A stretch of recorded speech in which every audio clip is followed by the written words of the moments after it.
Can you feel the leading edge that you're focused upon? It's like everything that you've been living has brought you a perspective, not just an opinion. That is a perspective, and everybody's got that. But a point of attraction perspective is what we're talking about, where you've lived life and you've observed it, and then you've talked about it, you've sort of calibrated to it, you've isolated it by focusing on it, and in many cases defended it. And so you stand with a point of view, but not just one that you see with your eyes or understand with your mind. You have a vibrational point of view, which you may not be completely aware of, and that's really the point of everything that we talk about. You've been living and responding. That's mostly how you got your point of view. A sort of knee-jerk reaction is what most people's point of view is about. And so sometimes when you're noticing things that you don't like, that you sort of don't like or really don't like, most humans develop a stance of pushing hard against that, not realizing that when you do that, it accentuates that point of view and makes that point of view more of what comes to you. So your opinions or your point of view feel so valid to you, and they are, because your life keeps proving your focused point. If you think that, if you believe that, the law of attraction keeps bringing you things like it. Not because it's what you want, but because it's what you've been focused upon, and it's what you're offering vibrationally. An easier way to hear it is because you believe it. An even stronger way to hear it is because you expect it. Jerry used to say, especially in the beginning, he argued with us quite a bit about why would someone behave that way? And we would say, well, that's not really your work. Well, it felt like it was his work because it was in his atmosphere, sometimes in his face. And the point he argued the most often was, I didn't really expect that person to behave that way until I observed their behavior. And then I expected it. And so his point, he didn't get far with it because we're stubborn. His point was, it showed itself to me before I believed it. And while that very often may be exactly what happened to you, you were born into a family, they had beliefs, they behaved in a certain way, they behaved toward you in a certain way, and you developed a point of attraction about how you fit into that family or into that city or into the world. In other words, we get why you do it. We just want you to remember that there is another way that you can be in this world. You can observe it and choose from what you're observing and focus deliberately upon the parts that you're observing that you want to perpetuate in your experience and in the world at large.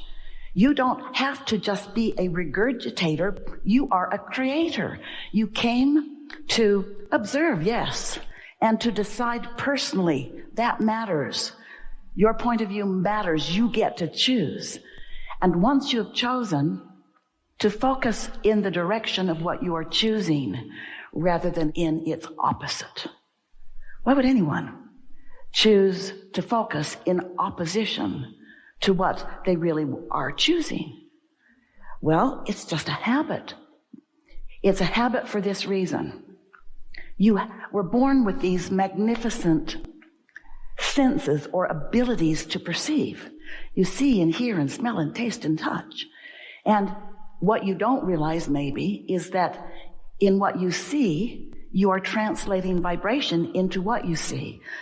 What you hear, you're translating vibration into what you hear. Your senses are helping you to translate meaningfully to yourself. Well, that's compelling, isn't it? That reality, That's compelling. We get why you want to focus upon it. Much of it is delicious. And all of it matters, because how are you going to know what you do want unless you're able to taste a little bit or maybe a lot about what you don't want? How would anyone decide what they prefer if it were not for the variety that helps you in that relative way, that relativity way, that comparison way? How would you know what you choose? And it matters what you choose, because you are the creator of your own point of attraction. So it's our powerful desire that you accept the perfection of where you stand, even if you don't like it. You accept that it comes by your point of attraction, and that any part of it that you would like to change, you can. And that the easiest way to change the parts you don't like is not to push against them, not to catalog them and pigeonhole them and join other groups who are also pushing against those things.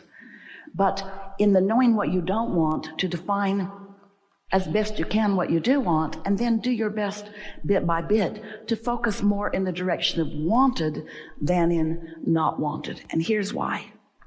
You live in a universe that is vibrational first and foremost, and then translatable into manifestation, turning thoughts to things. Yay.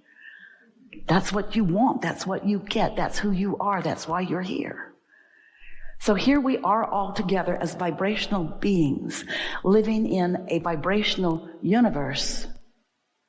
And as you come to accept that, and then you calibrate what you're doing vibrationally with what the larger part of you is doing vibrationally, then you consciously activate your own guidance system, and then it's so much easier to move in the direction of wanted.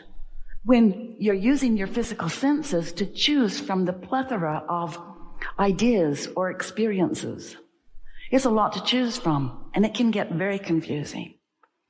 But if you are using your guidance system to feel your way through it, rather than try to think your way through it, it's so much easier. And here, very briefly, is how that works. You're much more than these physical bodies. You in your physical bodies are extensions of something so much more. Your source energy. And your physical body is an extension of that liquid love. So, as you made the decision to focus some of that source energy into this personality that you know as you, all of you didn't come. In fact, most of you is not here in this body. The larger part of your perspective remains non-physically focused, while you are here having your important experiences, but not without the awareness and the adoration and the appreciation of that larger part of you. So every conversation you have, your inner being is aware, in on it. Everything you do, everything you think, you are an extension. You can never separate yourself from that perspective. And that perspective, if you could just take that perspective and sit it in a chair in physical form, that perspective of you would be your very best friend. And here's why. That perspective of you knows you, first of all. Aren't you always wanting somebody to get you?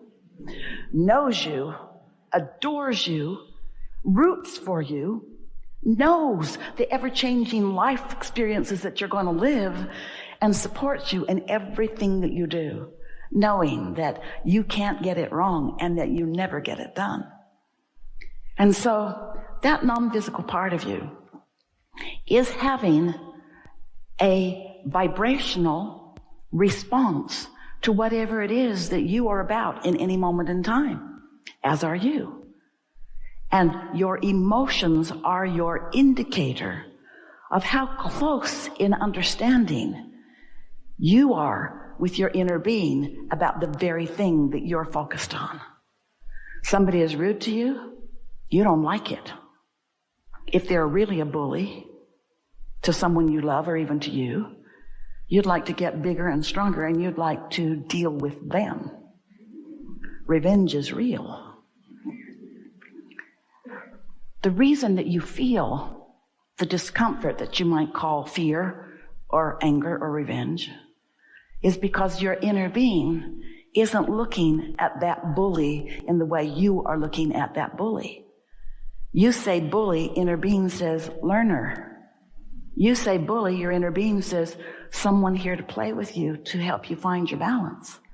You say bully, bigger than me, taking advantage of me, your inner being says that can never happen. It's only you giving away your power that ever negatively impacts you. And your inner being isn't even saying, and you shouldn't do that. Your inner being doesn't push against anything that you're about. Just knows it, understands it, and is always focused upon who you really are and what you really want. Now, how does your inner being know what you want? Because every time you lived what you didn't want, you asked for what you did want, even if you didn't use your words. Someone's rude, you want a nicer world. You don't have enough to eat, you want more food. You want some more money to go do something, but you're aware of it because you feel some financial shortage. Your inner being does not join you in the financial shortage. Your inner being knows your prosperity, focuses upon your prosperity, holds such a clear thought of that prosperity. And because your inner being is non-physically focused, where there is not resistance, when your inner being focuses upon something that you want, and the law of attraction, which it does, responds, which it does to what your inner being is focused upon, which is about something that you want, which you've set into motion, there is a powerful attraction, a gathering of cooperative components on your behalf to what you want. Question is, what are you doing? Bully, complaining, unfair. And so it's only your perspective, not in sync with your broader perspective, that is the reason for negative emotion, or is the reason for you pinching off the avalanche of well-being that is pointed at you and for you, by you and by your inner being, and by all that is, by that which you often call God. So what we want to talk about is how you more deliberately merge with who you are, that blending, that allowing. Step one is, here you are in your physical body, splat, you got here a while ago. You know what you don't want, you know what you do want, even if you're not speaking about it. You're sending these continual streams of energy. We've called them rockets of desire. They shoot from you, and they are gathered by the law of attraction into what is a vibrational reality. It's a now reality from your inner being's point of view, but you want to call it future because you don't want to call it now until it manifests. But we want to tease you just a little bit. That new car may not be in your garage yet, so you want to call it future, but your excitement about it is now, isn't it? Or your discouragement about not having it is now. You get to choose. Your inner being is focused upon its complete fulfillment. And if you're not, then you are causing discord. You are pinching yourself off. So that's how it works. Step one is contrast helps you to ask. Step two is the law of attraction and your inner being get all over what you've asked for. Go to work focusing, and the law of attraction does its gathering of cooperative components, and things are set into motion. If you could see it, if you could see it, you'd feel better. You'd feel more sure. It might take away the surprise factor. We don't want to give you a spoiler alert, but there's good stuff waiting for you. You just got to chill. You just got to chill. Step three is chill. Step three is look for reasons to feel good, and when you find one, focus on it long enough that it gets some momentum. You focus on the things you don't like long enough to give them momentum, don't you? Why not pick more of the things that you do want and focus upon them until the law of attraction gathers the momentum that takes your breath away?